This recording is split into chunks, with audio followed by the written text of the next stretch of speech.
शिला प्रभुपाद की जय, गुरु गौरांग की जय।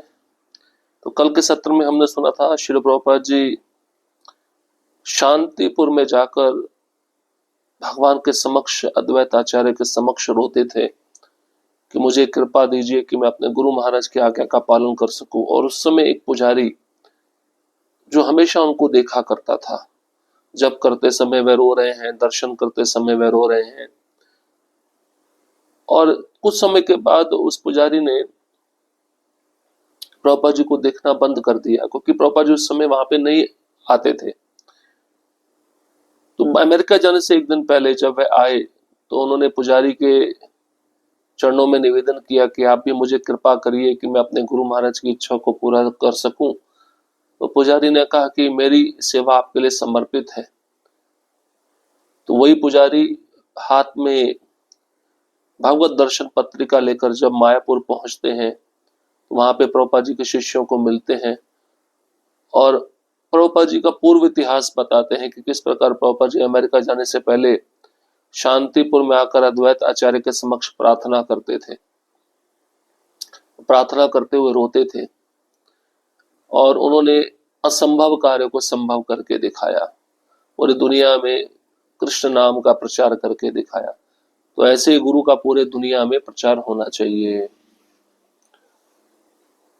इसके पश्चात कुंभ स्नान में एक भक्त ने प्रभुपाद से प्रश्न पूछा, क्या हमें जो हम वैष्णव है शुभ मुहूर्तों में स्नान करना चाहिए? प्रभुपाद जी कहते हाँ करना चाहिए, क्योंकि इससे हमें भक्ति में आगे बढ़ने में प्रोत्साहन मिलता है, हम वैष्णव बनने की दिशा में अग्रसर होते हैं। तो जो भक्ति के कार्य के लिए आवश्यक है वो हमें अवश्य करना चाहिए।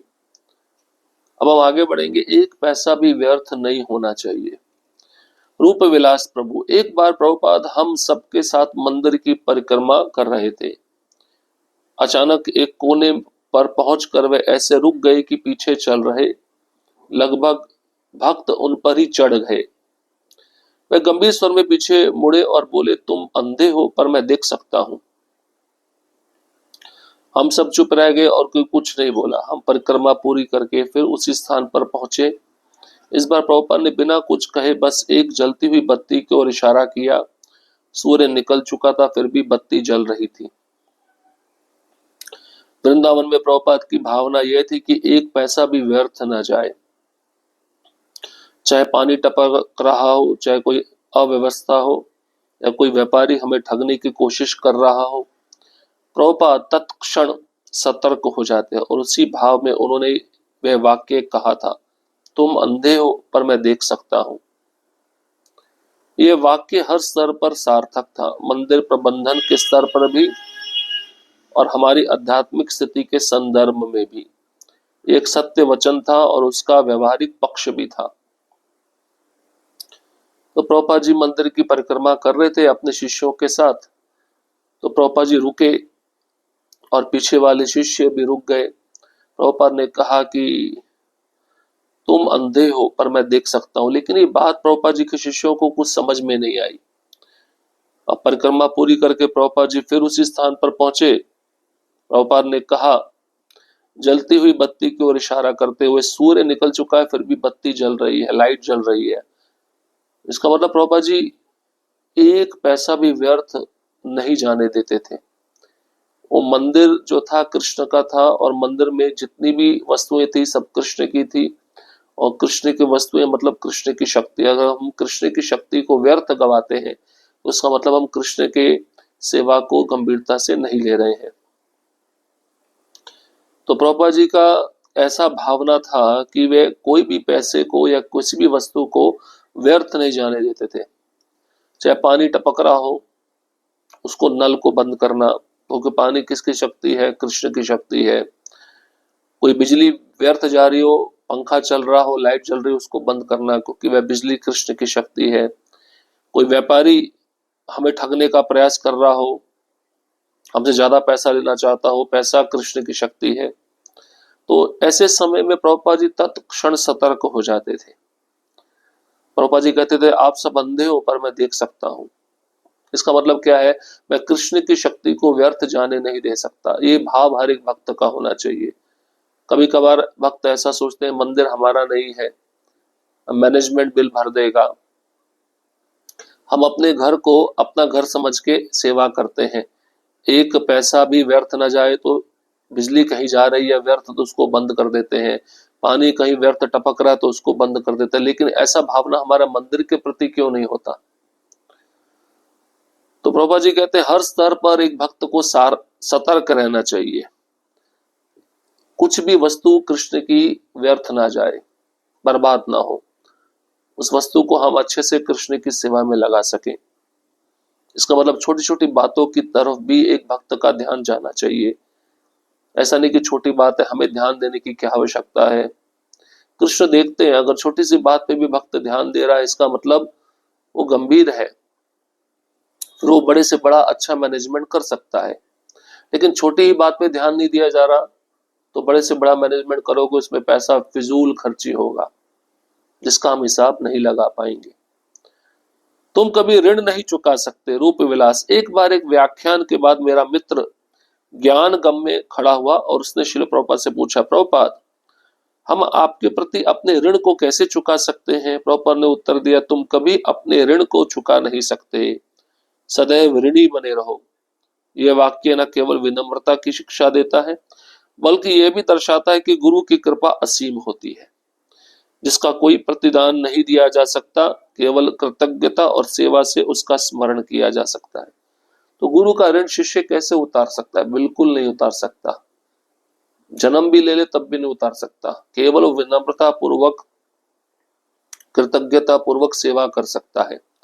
यही शिष्य अपने गुरु के प्रति भाव को व्यक्त कर सकता है। तो प्रभुपाद जी कहते थे, कोई उनको पूछता था हम आपका ऋण कैसे चुकाएं? प्रभुपाद बोले, आप कभी मेरा ऋण नहीं चुका सकते, आप सदैव ऋणी बने रहोगे।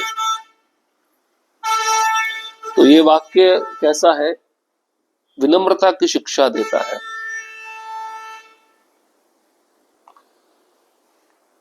और बल्कि ये भी दर्शाता है कि गुरु की कृपा असीम होती है, जिसका हम प्रतिदान नहीं कर सकते, जिसको हम चुका नहीं सकते। मैं कभी मरूंगा नहीं। चारू, एक बार श्रील प्रभुपाद व्यास आसन पर विराजमान थे। एक पत्रकार ने सबसे पहला प्रश्न पूछा, जब आप नहीं रहेंगे तब इस आंदोलन का क्या होगा?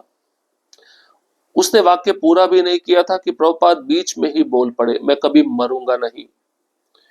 एक लंबा विराम आया, फिर प्रभुपाद बोले, मैं अपनी पुस्तकों में सदैव जीवित रहूंगा। यह वाक्य आज भी हर एक भक्त के हृदय में अमिट रूप से अंकित है। प्रभुपाद वास्तव में अपने वचनों, पुस्तकों और कृपा के द्वारा युगों तक जीवित रहेंगे। ये प्रश्न बार बार पूछा जाता था प्रभुपाद जी को, अगर आप इस संसार को छोड़ेंगे तो इस आंदोलन का क्या होगा? तो ये वाक्य, वो प्रश्न, वो पत्रकार पूरा भी नहीं किया था, प्रभुपाद जी ने तुरंत उत्तर दिया, मैं कभी मरूंगा नहीं, मैं हमेशा अपनी पुस्तकों में सदैव जीवित रहूंगा। और ये सत्य बात है, जब हम पुस्तकें पढ़ते हैं प्रभुपाद जी की, तो ऐसा लगता है हम प्रभुपाद जी से चर्चा कर रहे हैं, प्रभुपाद जी हमसे बातचीत कर रहे हैं, प्रभुपाद जी हमें कृष्ण की ओर लेके जा रहे हैं। तो ये पुस्तकें प्रभुपाद जी की युगों तक बद्ध जीवों को मार्गदर्शन देती रहेगी, प्रकाश का मार्ग दिखाती रहेगी।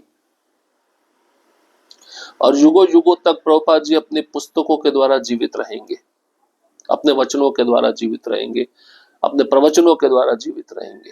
वह प्रणाम क्यों नहीं कर रहा है?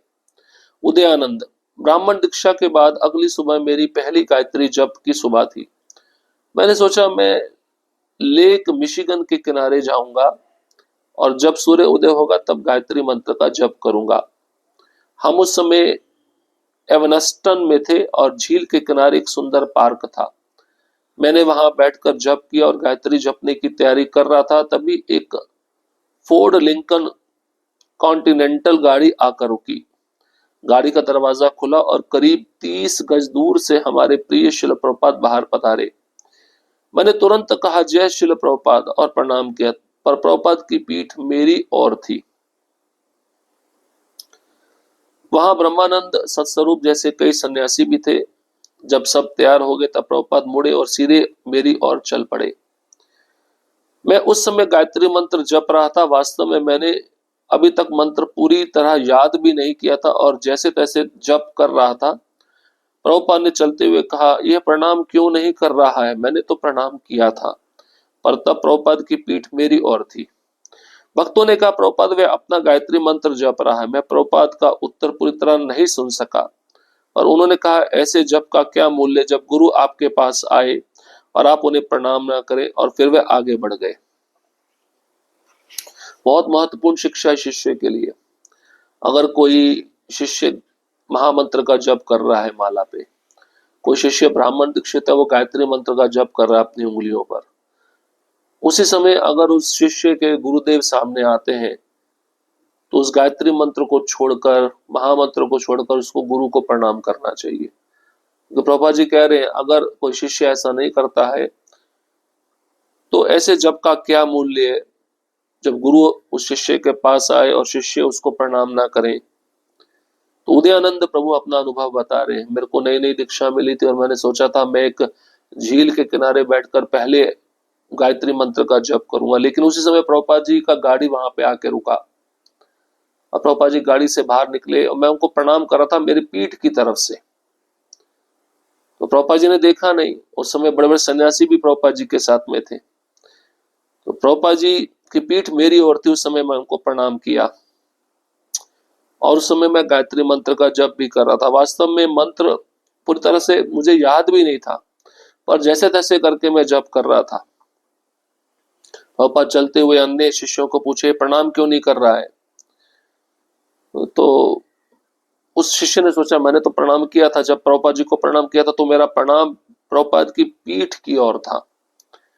तो भक्तों ने कहा, वे अपना गायत्री मंत्र जप कर दो। प्रभुपाद ने तुरंत कहा, ऐसे गायत्री मंत्र जपने का क्या लाभ अगर गुरु शिष्य के समक्ष उपस्थित हो और शिष्य उनको प्रणाम ना करे।